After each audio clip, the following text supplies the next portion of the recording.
In today's episode of Pass the PE Exam, I have with me the CEO of a fast-growing civil infrastructure engineering firm, and he's going to share with us the many benefits that his career has seen due to his engineering license. That's Doug Chateau.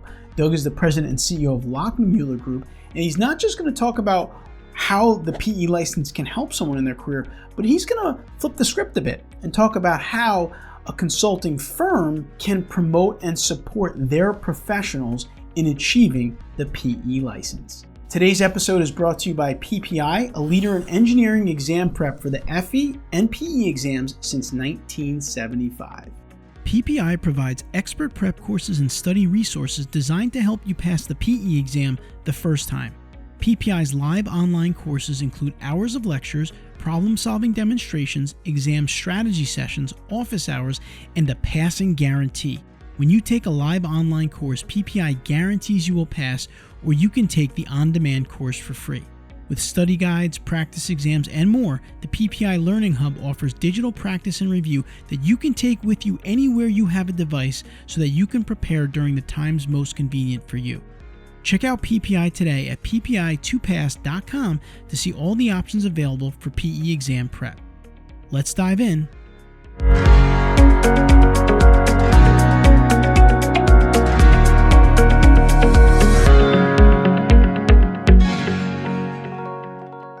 All right, I have with me here Doug Chateau, President and Chief Executive Officer at Lockmuller Group. And Doug is a licensed professional engineer. And Doug, the purpose of our channel here is we're trying to inspire engineering professionals to get their license. We give them information around how they can get it and study and prepare. I mean, you've become a leader in this industry. You're the CEO of your company, a fast-growing firm in Lockmuller. How has the professional engineering license benefited you throughout your career?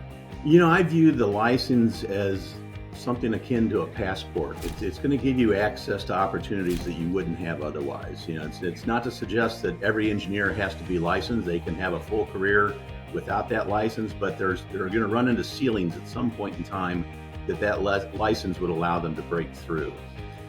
Speaking just from the standpoint of my own company, you know, we've got classifications from entry-level people all the way up to myself as a principal. And we do have certain criteria for some of those classifications. We try to be flexible to some extent because we know people can contribute a lot of different ways regardless of their licensure. But at a certain point in time, whether or not somebody has that license would dictate whether or not they can ascend to some of the higher classifications.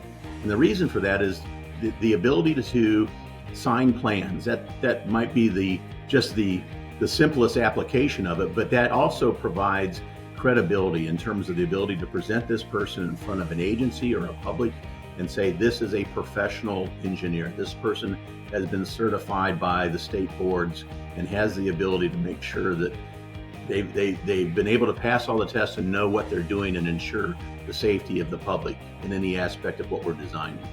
So it's important from the standpoint of being able to have that credibility, but also from the standpoint of a career path.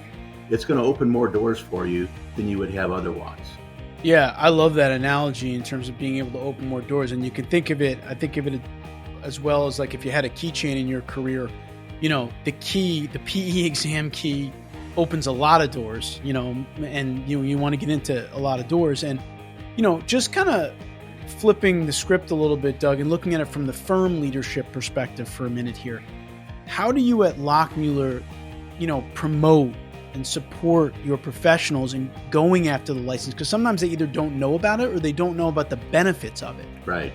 We've actually encouraged it. I mean, we do provide assistance for our employees that are preparing for the PE exam. We allow them to sign up for study courses or materials that we subsidize on their behalf. We expect them to contribute as well because this is something there's mutual benefit there. So we want them to have some skin in the game. When somebody passes their PE exam, there's an automatic raise in their compensation that comes with that. And in fact, we recently decided to put more value on that. And so when one of our people passes the PE exam, they get a $5,000 raise. So Wow. we do that. We hope that gets their attention, that motivates them to make sure that they become a professional engineer. Obviously, there's value to the firm that way because it does add to our credibility and to our ability to be able to do work. And for somebody that ultimately wants to become a project manager or a personnel manager or maybe a leader of the firm, having that PE is going to be important because it's going to allow them to be able to ascend to those positions, and they can go in front of the clients or the public and be able to have that credibility and stuff. Yeah, and I think what I really like about these like one-off incentives, like you mentioned there, is sometimes as a younger professional, they can't really understand all the benefits or all the doors that the PE license is going to open. So as a firm, if there's a bonus or something along the lines that can get them excited now, it can push them towards passing it. Yeah. And then they'll find out as they go in their career that it was probably the best decision that they made, and it's going to keep unlocking other doors. So right. And we also have, when we look at people's career paths, we try and, management's not for everybody. I mean, being the people-centered engineer is not necessarily applicable to all of them that are out there. So we also try to create technical tracks for some of our people. And if they want to become a technical expert, we'll support them in doing that. Obviously, getting licensure is probably the first step in that process, but they may go beyond that. They may get added certifications that really start to say, when you look at that resume, that they're going to stand out amongst their peers, whether within our company or the state or the region or even the country that they're in. They're going to see that this person is really a technical expert at what they do. So they starts with the PE license probably, but I've got like a PTOE certification for traffic engineering. We've got people that have structural engineering licenses, SEs. There's obviously a lot of others out there that for all the different disciplines that we have, but they all tend to, I think, raise the profile of that PE so that if somebody wants to just be on the technical track, that's a way that they can get there, is that they basically can pad their resume, if you will, but it's legitimate. That's your credibility. Those are your credentials that really give you that technical expertise. Yeah, for sure. And I really like what you said there about that's the technical side of things, because I think a lot of times in engineering firms we hear a lot about management, right? There's a lot made about management, but at the end of the day, you probably can make an argument that if your firm doesn't have more technical professionals than management professionals, it may be upside down at some point, and there's more managers than people doing the work. So I think by focusing on career paths as a firm and tying the licensure into that, I think it's important, because you don't want people in our industry think like, oh, if I'm not a manager, I can't be successful at my firm, right? And it's obvious that what you're doing will take that fear away from people, because you're promoting the technical track. You're promoting the license to help them get on that technical path. And I think that's really important in our industry. I think there's a big misnomer these days that if I'm not a manager in my firm, I can't be successful. Yeah, and it's also important from the managerial aspect that if somebody has that entrepreneurial spirit and wants to be an owner of a company, a partner in a company at some point in time, or a high executive, many states have requirements that in order for a company to have licensure within that given state, they have to have a majority of their ownership comprised of professional engineers. And so for people to have that opportunity to step into ownership, it may be a prerogative there. Yeah, for sure. And I always tell people, you don't know what you're going to do in 20 years from now or 30 years from now. You may retire and want to do your own little consulting, right? But your state may not won't allow you to do that if you're not licensed. So you can't just think about the present moment either. You need to think about over the longevity of your career.